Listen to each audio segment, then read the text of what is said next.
I hope it is a happy day for fathers. It's not always that way. I understand that. Some of us lost our fathers years ago. Maybe even some of us really never had a father. Some of us were raised by our grandparents, and there's a grandfather that is loved, and you get the idea.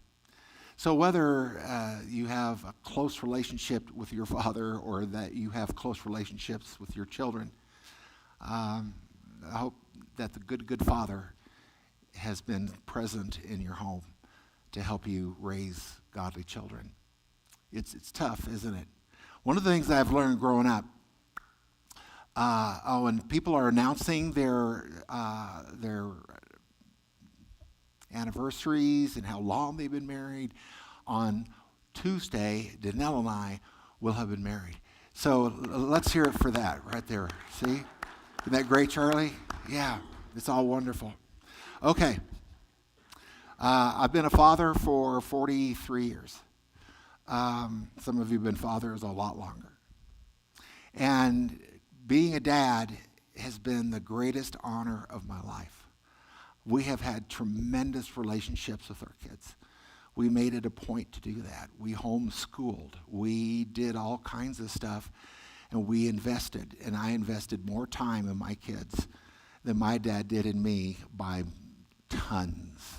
He grew up in a different era, a different time, right? Grew up in that place where, dads didn't really hug their kids, or their kids didn't really hug their dads, or whatever. There's a lot of that. And my dad wasn't the most affectionate person, but he had some good traits. He had a hard life coming up as a child. He was abused. There was all kinds of mess. And so he didn't have any of the books on parenting. Anybody have a book about parenting still? On a dusty book about parenting, the book that you use to stand on the Reach a Better book, or something like that. But we're going to talk about it. We're going to talk about it like we've got a room full of younger fathers who are still in the process of being dads, right? But that's not all that we'll talk about. Let's look at a few slides going forward, okay? Happy Father's Day. Dads guiding generations to come. Anybody have daughters or granddaughters like that right there?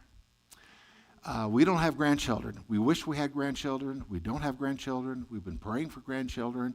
And if you have any that you rent out, just call us, all right?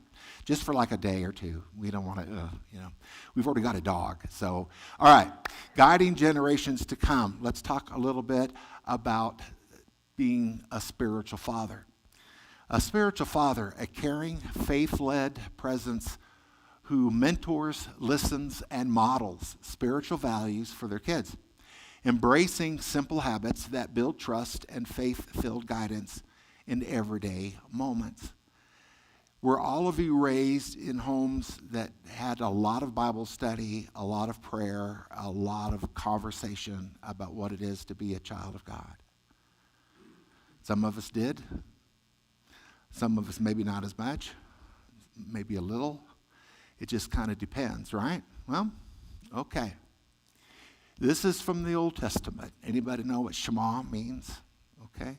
This is the first thing Hebrew children are taught growing up, the very first thing. Hear, O Israel, the Lord our God, the Lord is one. Love the Lord your God with all your heart and with all your soul and with all your strength. These commandments I give you are to be upon your hearts. Impress them on your children. Talk about them when you sit at home and when you walk along the road, when you lie down and when you get up.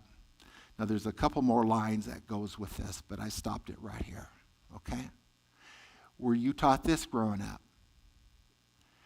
See, I was not. We didn't have any. My dad ended up being a preacher. He ended up being an elder in the church, and he loved the Bible, and he went to Bible school and all kinds of things. But oddly, we never studied the Bible at home. We never had Bible discussions at home. We had lots of Dad telling us what the Bible means, so straighten up, Dad would use the Bible a little bit like a weapon and say, you can't wear that, you can't have long hair, you can't have, whatever it was. And he would say, see, the Bible says you got to be nice and stuff like that. He used it more like a sword than a gift. Talk about it how about when you're driving your car down the road? Do you have conversations with your kids or grandkids about God, about faith? Not everybody was raised that way. And, well, okay. But if you're a Jewish child, that's what you learn first, and then you learn a lot of other stuff. So the idea here is that a good father will focus on presence over perfection. And let that settle in for just a moment. Presence over perfection will cultivate trust through consistent actions, and availability will ultimately win out over money and cool gifts. Things like stuff will fade away, but faith endures forever. So, if you're a dad or know a dad, that his idea of being a good father is to give him the latest video game, or to give them gifts, or just, use money to just do stuff. That's fun. Kids like that. But stuff fades away. Availability and presence is huge. More dads have talked with me about the history of their being a dad, being a parent. I mean, just through the decades of time. And the thing that they miss more than anything, the thing that they wish they could go back and do, is to spend more time with their kids. And it just doesn't hardly matter what it is, but spend more time. The presence is better than, a present. So cultivating trust, availability. Dad, are you available? Dad, can we talk for a minute? I always liked to wait till my dad was on his back under a car doing stuff. Do you remember the years when husbands fixed cars? Okay. I barely do. Last car I fixed was in 1964, I think. I was 9 years old. Okay. So availability will ultimately win over money and cool gifts and stuff like that. What do kids want? They want their parents' attention. They want dad's attention. Dad may not be able to give it as much. Dad may work 2 jobs to pay the bills. Dad may not be available, but if he can be available, you want to be as available as you possibly can be, because you can't wait to spend time with your kids. One of the advantages of being in ministry and being a pastor for nearly 5 decades is we could arrange our schedule, but I would usually take Friday off. Saturday was a work day, and of course Sunday and the rest of the week. And so every Friday morning, I would take my son, who was like 4 years old at that time, and we'd go out for what we called men's time.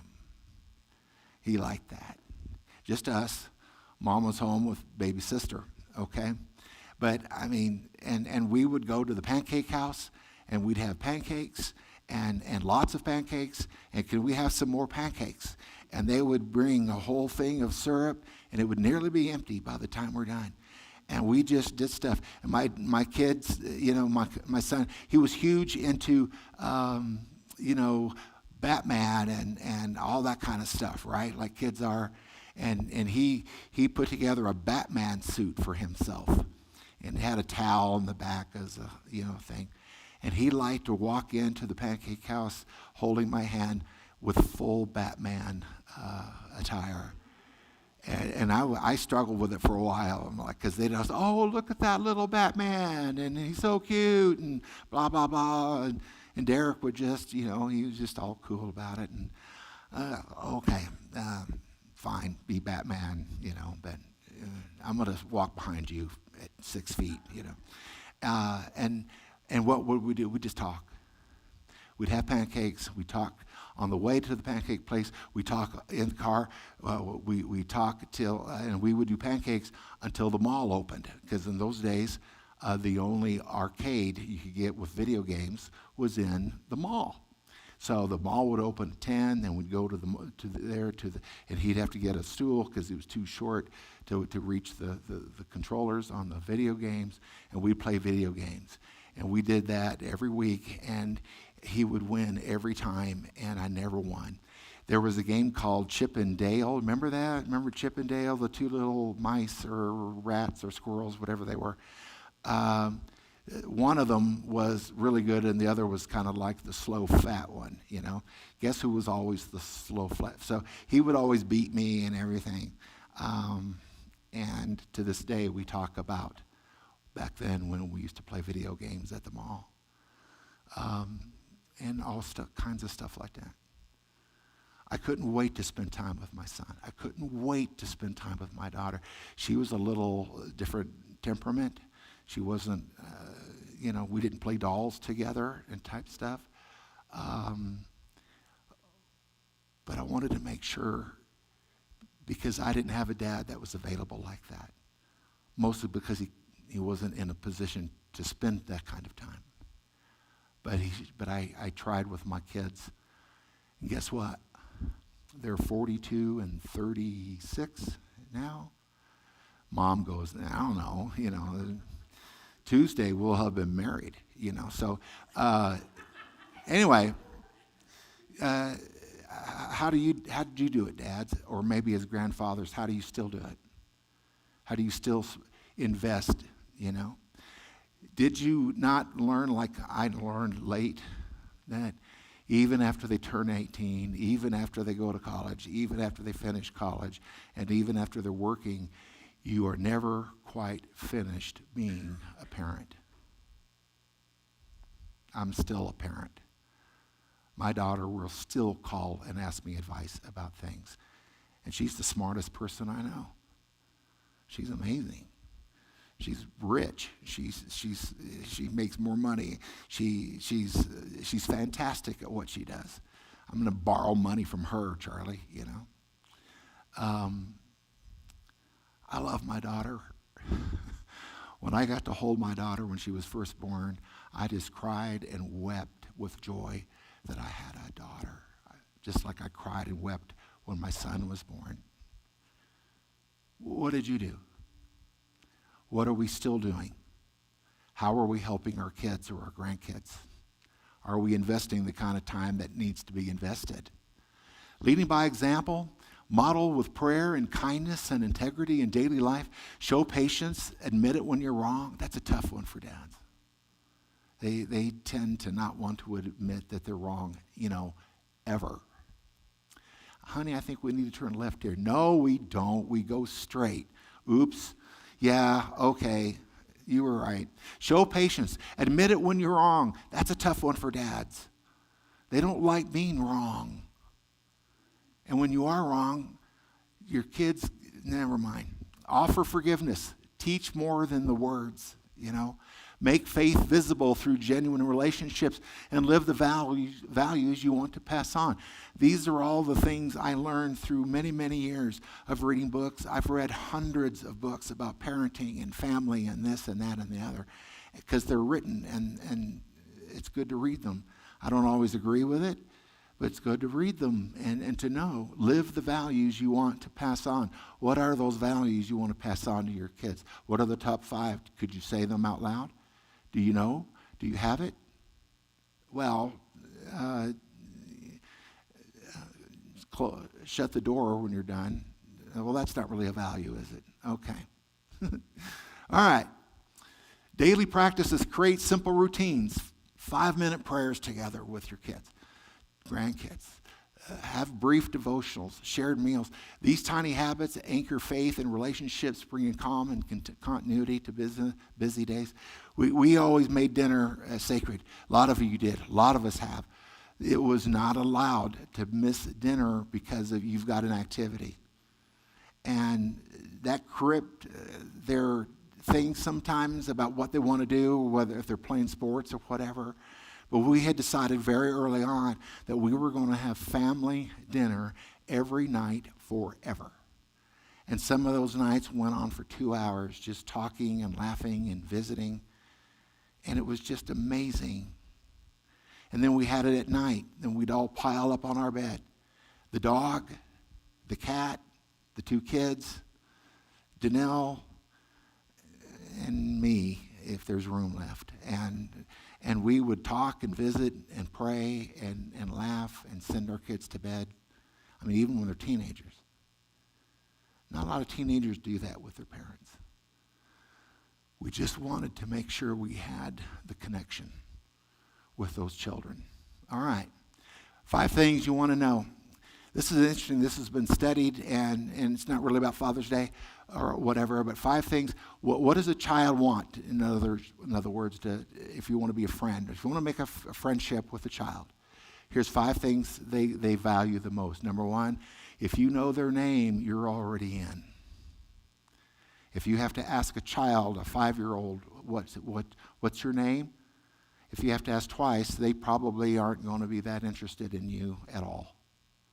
But if you know their name, hey, Fred, how you doing, buddy? And they're like, oh, preacher knows my name. Wow. Huh. Know where they live. That one flew. I just thought that's weird. Know where they live in this day and age. Ooh, I want to know where you live, little boy, you know. But you know where they live. Because what do kids like to talk about? Things they have. Things they have at home. Mr. Rick, you should see our trampoline. Somebody has the trampoline and broke the wrinkle. Who was that? I talked to you. I don't remember who that was. Know what they like most. What do they like doing? Know their biggest success. Did they make a goal in the soccer game? Did they prevent a goal? Do they play sports? Do they make things? But if you can get a handle on what it is they like to do and their biggest successes, they just beam with joy. Like, wow. And then know their biggest failure. Now, I would never have thought of that ever, because you don't want to bring that up. But if they've been in trouble or something didn't happen, when an adult can sit down and talk with them about that and make them feel better, it's amazing if you'll follow these 5 things to build a closer friendship with kids. Okay? Now, community involvement. Lots, and I mean lots of time has been spent studying things like this. How much does church, how often should kids go to church? How involved should they be? Are we going to be involved in soccer and football and gymnastics and this and that and the other thing, and now there's no time for anything at church? Join church groups, volunteer, host a small gathering in your home, service and fellowship. Serving together strengthens bonds, shows faith in action. Build community through shared purpose. Be the place where all the kids will come sometimes. Be the place where devotionals and Bible studies happen when there's kids. You be the community involvement. And if you study these things, the 5 most important sources that will influence your child for God, okay, number 1 is mom. Number 2, well, it kind of goes down to the 5th one. And you think, well, it's the preacher. The preacher doesn't even make the list. The youth minister will. The youth minister will be 2nd or 3rd. They'll mention a parent if you're having this kind of Bible study involvement. But what is it in your family? What is it that you want to see your children do growing up in the body of Christ? It's a really interesting thing. Being a good father. Positive involvement. All right. This is Ephesians chapter 6, verse 4. You know this verse. Fathers, do not exasperate your children. Okay, done. I don't want to talk anymore. Right? Fathers, do not exasperate your children. Instead, bring them up in the training and instruction of the Lord. This is the Apostle Paul that, to my knowledge, never had any children, telling a whole church full of people how to raise kids. Okay, well, he's an apostle, all right, Paul. Fathers, do not exasperate your children. You know what it means to exasperate your child? It means to intentionally irritate and annoy them so deeply and so hard that it pushes them away. That's how a dad is. And Paul is saying, dads, don't do that. Dads, Don't exasperate your kids. Dads, don't frustrate them to the point where they want to pack a bag and leave. Paul said it again in Colossians. Fathers, do not embitter your children, or they will become discouraged. Have you seen a discouraged child before? It's not a fun thing, and it's not a good thing. Positive involvement. Whatever it means, it turns because Paul didn't say anything so much about the kids, not exasperating the parents. He says, kids, obey your mother and father. Do not exasperate your kids. Don't frustrate them. Don't push them. Don't,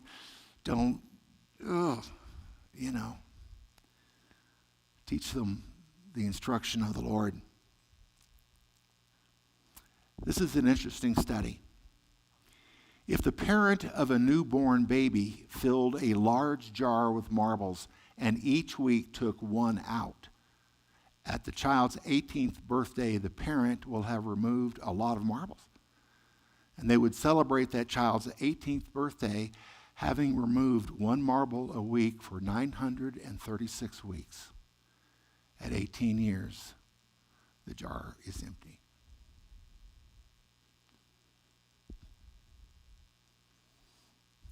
Four weeks, 4 marbles. How many marbles? Just, it goes down, it goes down, it goes down. 1 marble a week. 18th birthday is usually when we say, okay, that's, we cut the apron strings, whatever, you're on your own, but what are you celebrating with your child? How does that work? Happy Father's Day. My encouragement, dads, granddads, be the best you can be. Still invest, still care for them, still show your love. We need it, don't we? Don't we need stuff like this? Don't we need to know what God wants us to do with kids and our families and things? I thought this was interesting. Talking about parenting, there was a sociologist and historian by the name of Carl Zimmerman. In his book, Family and Civilization, he recorded his observations as he compared the disintegration of various cultures with the parallel decline of family life in those cultures. 8 specific patterns of domestic behavior typified the downward spiral of each culture he studied. The downward spiral of each culture he studied. Here they are. Number 1, marriage loses its sacredness and is frequently broken by divorce. Number 2, traditional meaning of the marriage ceremony is lost. Now, just think on that a while. That's weird, isn't it, a little bit? 3, feminist movements abound. Well, not anymore in our country, right? Okay. Number 4, increased public disrespect for parents and authority in general. Really? Number 5, acceleration of juvenile delinquency, promiscuity, and rebellion. 6, refusal of people with traditional marriages to accept family responsibilities. 7, growing desire for and acceptance of adultery. And number 8, increasing interest in and spread of sexual perversions and sex-related crimes. Now, these 8 kind of sound like things we know about in our country, right? You know what's interesting about Dr. Zimmerman's study? He wrote this in 1947. How about that? 1947. We need good fathers, good moms. There's a lot happening out here. There's the song. I'll go back.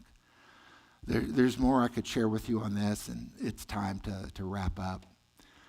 Dads, whether you're a dad, a grandfather, a great-grandfather, thank you for being a good father.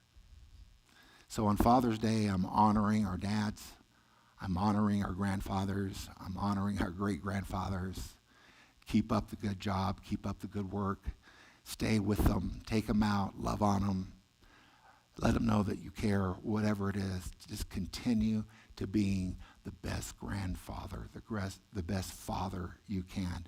My kids called me this morning early, forgetting about the hour time frame difference from Texas to here. And it wasn't that early, but I thought it was going to be about, Happy Father's Day, Dad. The two of them, my daughter, they're 43 and 36. 42 and 36. I can't remember the ages of my kids like I used to. But we have them. Okay. No, they didn't call for Father's Day. They called to say, Dad, Kelsey and I want to come out there and visit you guys for a week in the canyon. And the ATVs and whatever else there is. And all of a sudden, I didn't care that much about Father's Day. That was Father's Day. I'm going to get my two kids, our family, together. It probably won't be as long as I wanted. I asked for 8 weeks. So they said, no, they both work. They're professional people, yada, yada. But they're taking time off, and they're flying out.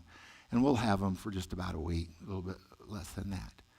And what are you going to do with kids that old? The same stuff we've always done. We're going to talk, we're going to eat, we're going to play, we're going to love. And both of them always say to each of us every time that we call, love you, Dad.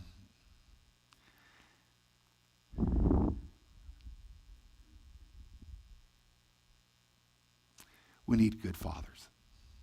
We need good dads. This country is falling apart by a lack of true spiritual leadership in the family.